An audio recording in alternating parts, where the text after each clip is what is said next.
হামের উপসর্গ নিয়ে Sylhet Osmani medical college হাসপাতালে আরও এক শিশুর মৃত্যু হয়েছে। এ নিয়ে সিলেটে প্রাণ গেল 4 জনের। 24 ঘন্টায় রাজশাহী মেডিকেল কলেজ হাসপাতালে নতুন করে রোগী ভর্তি হয়েছে 24 জন। চিকিৎসা শেষে বাড়ি ফিরেছে 14 জন। হামের উপসর্গ নিয়ে হাসপাতালটিতে বর্তমানে চিকিৎসাধীন রয়েছে 164 জন। রাজশাহী বিভাগ ছাড়াও ময়মনসিংহ, বরিশাল, চট্টগ্রাম, সিলেট ও খুলনা বিভাগেও হাম আক্রান্তের সংখ্যা বাড়ছে। কোথাও কোথাও হাসপাতালের ওয়ার্ডের বাইরে রেখেও চিকিৎসা দেওয়া হচ্ছে রোগীদের। এতে বাড়ছে সংক্রমণ ঝুঁকি। হামের প্রকোপ না কমায় উদ্বেগ বাড়ছে অভিভাবকদের মাঝে। এদিকে দেশের 4 সিটি কর্পোরেশন ও 30 উপজেলায় শিশুদের জন্য হামের বিশেষ টিকাদান কর্মসূচি চলছে।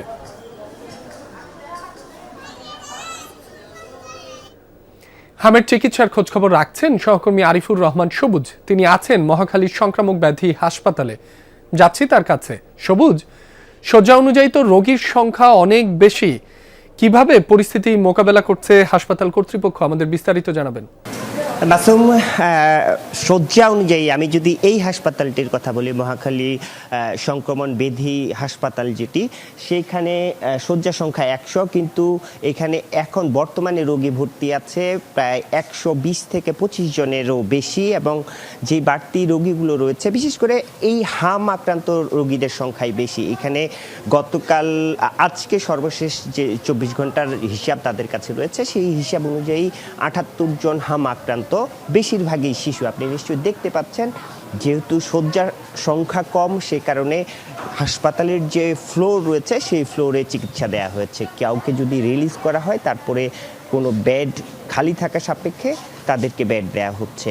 এবং যেটি শঙ্কার বিষয়, মাঝখানে হাসপাতাল কর্তৃপক্ষ যেটি বলছে যে মাঝখানে আক্রান্তের সংখ্যা অনেকটাই কমেছিল।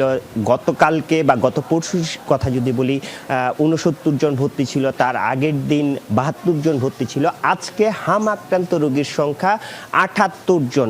সেক্ষেত্রে আপনি নিশ্চয়ই বুঝতেই পারছেন যে মাঝখানে যে আক্রান্তের সংখ্যাটা কম ছিল, সেটি আবারও বাড়তে শুরু করেছে। এবং এটির মূল কারণ যেটিকে বলা হচ্ছে, চিকিৎসকরা যেটি বলছেন যে মানুষের যে ভিড়ের মধ্যে যাওয়ার প্রবণতা, সেই প্রবণতার কারণে এই সংখ্যাটি বাড়ছে। বিশেষ করে গতকালকে যে পহেলা বৈশাখ হইল, পহেলা বৈশাখে মানুষের যে এরকম সমাগম হয়েছে, সেই সমাগমের কারণে এই সংখ্যাটি আরও বাড়ে কিনা সেটি নিয়ে চিকিৎসকরা বেশ শঙ্কিত। সবুজ, আপনাকে ধন্যবাদ। আপনি জানাচ্ছিলেন রাজধানীর সংক্রামক ব্যাধি হাসপাতালের হামে আক্রান্ত রোগীর সবশেষ তথ্য। হামের পরিস্থিতি আমরা জানবো। রাজশাহী থেকে যুক্ত হচ্ছেন সহকর্মী তারেক মাহমুদ। তারেক, হামে নতুন আক্রান্ত রোগী কতজন হাসপাতালে ভর্তি হয়েছেন, আক্রান্ত যারা রয়েছেন চিকিৎসাধীন তাদের অবস্থাও জানাবেন।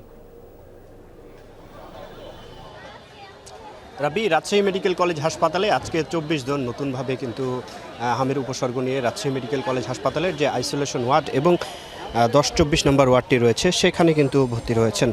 এবং আমি চিকিৎসকের সাথে কথা বলেছি, চিকিৎসকরা যেমনটি বলছেন যে চিকিৎসক, নার্স থেকে শুরু করে যারা দায়িত্বরত সার্বক্ষণিকই কিন্তু চেষ্টা করে যাচ্ছেন।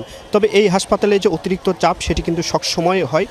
এবং সেক্ষেত্রে রাজশাহী মেডিকেল কলেজ কর্তৃপক্ষ এখানে আইসিইউ এর যে সুবিধাটা, এর আগে 12 শয্যার কিন্তু আইসিইউ থাকলে এখন 18 শয্যার আইসিইউ এর যে কার্যক্রম, সেটি কিন্তু বাড়িয়েছেন। এ বাদেও নতুন আইসোলেশন ওয়ার্ডে কিন্তু প্রতিদিনই রোগীদের চিকিৎসা দেওয়া চলছে। এবং এখন পর্যন্ত রাজশাহী মেডিকেল কলেজ হাসপাতালে 164 জন কিন্তু চিকিৎসা নিচ্ছেন। চিকিৎসকরা যেমনটি বলছেন যে এই হামের যে মৃত্যুর যে এর আগে যে মৃত্যুর যে ঘটনাগুলো ছিল, সেগুলো আসলে নতুন কোনো ভ্যারিয়েন্ট কিনা করোনার মতো, সেটি নিয়েও তারা সন্দিহান। এবং যারা আইসিইউতে ছিল, অনেকের কিন্তু অ্যান্টিবায়োটিক সহ জটিল রোগের কিন্তু ওষুধ যেগুলো